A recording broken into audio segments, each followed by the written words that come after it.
I left Luxor thinking I was just visiting another temple in Egypt. But Edfu turned out to be one of the most unbelievable places I saw in the entire country. 2000 years old, almost perfectly preserved. And somehow, most people traveling through Egypt don't even know this place exists. That's a crime. I am in Edfu, and today we are fixing that. Imagine a temple so well preserved that it feels like the Egyptians left it yesterday.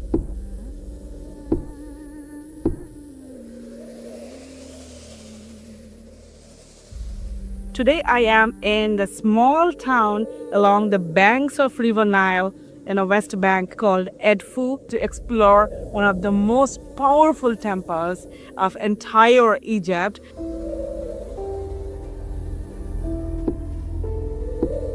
Okay, I knew it was going to be big. I did not know it was going to be this big. These pylons are 36 meters tall. That's like a 12-story building. And they built this thing with hand tools.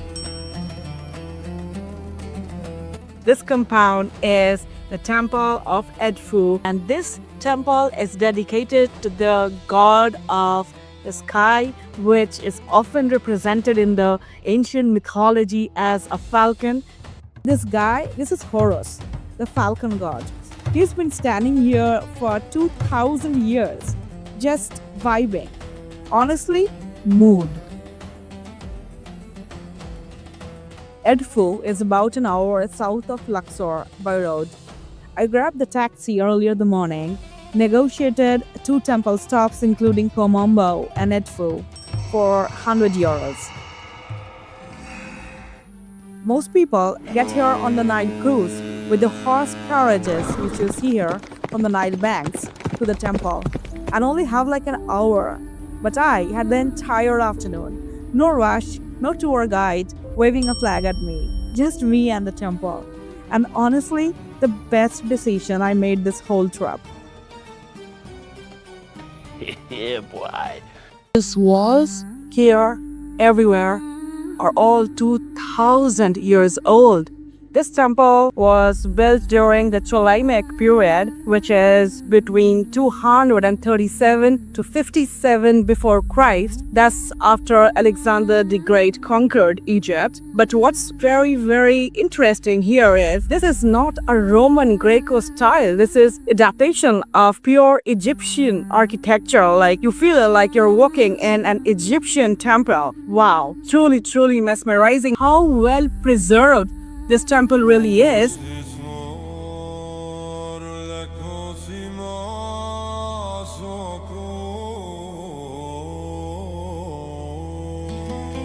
Every single wall in here is covered in carvings, like literally every inch, floor to ceiling.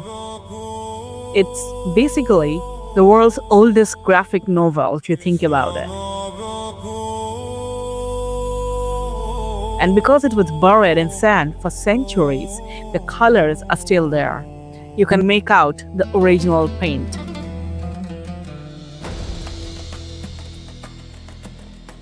According to the mythology, it is said that in this temple, this is where the god of sky, the falcon behind me, Horus, battled the god of chaos, Set, to avenge his father, Osiris. These are not just stones. These are really, when you see them closely, are the battle scenes from this story. I already saw 4 falcons, 2 right when you enter the temple, the big one, the complex, you see it behind, and then the one behind me, and then there is that 4 huge falcons. Let's go check out the inscriptions in the wall to see the battle scenes.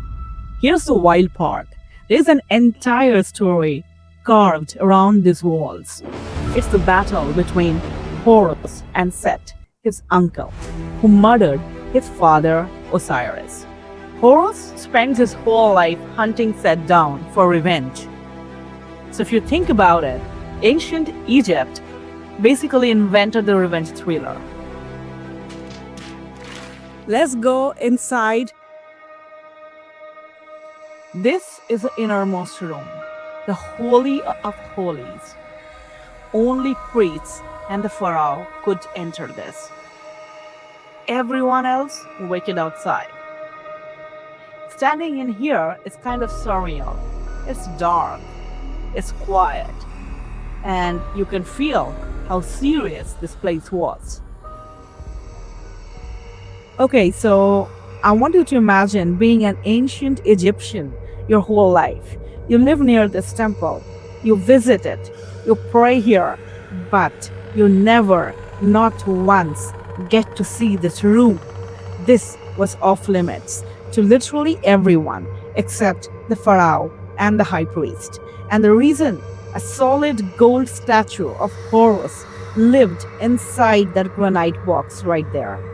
Every morning, a priest would come in, wake him up, get him dressed, bring him breakfast. Man, serious?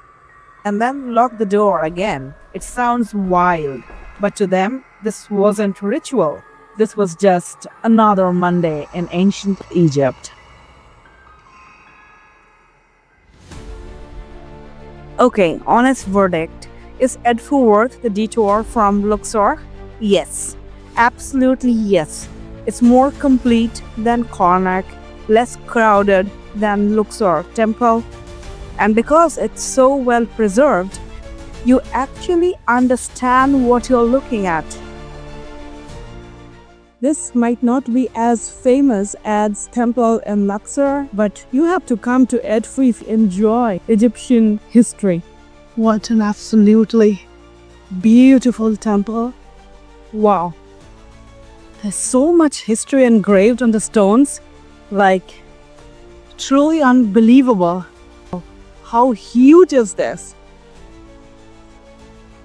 Beautiful. So if you're doing the Nile Valley and skip Edfu, you're gonna regret it. Anyway, next up is Abu Simbel in Aswan. And trust me, you do not want to miss that one. Subscribe so you don't miss it. And drop a comment below. Been to Edfu? What do you think? 1 month, no tours, no guides, no itinerary. Cairo and the pyramids. Not just Giza, but Dashur, Saqqara. The ones, very few visits. Fayum and Wadi al-Hitan, whale skeletons, 40 million years old, sitting in the open Sahara. Then south along the Nile, Luxor, Edfu, Aswan, all the way to Abu Simbel, where Egypt meets Sudan. The western desert, 5 oases, Siwa on the Libyan border, places so remote the silence feels loud. And finally, Hurghada, the Red Sea, the end of the road. Egypt is not a country you visit, it's a country that happens to you. Border to border, 1 month of public transport, shared vans, private taxis, and the kindness of strangers. This was my Egypt, and it's only just getting started on this channel. So subscribe and follow along. Let's uncover Egypt together.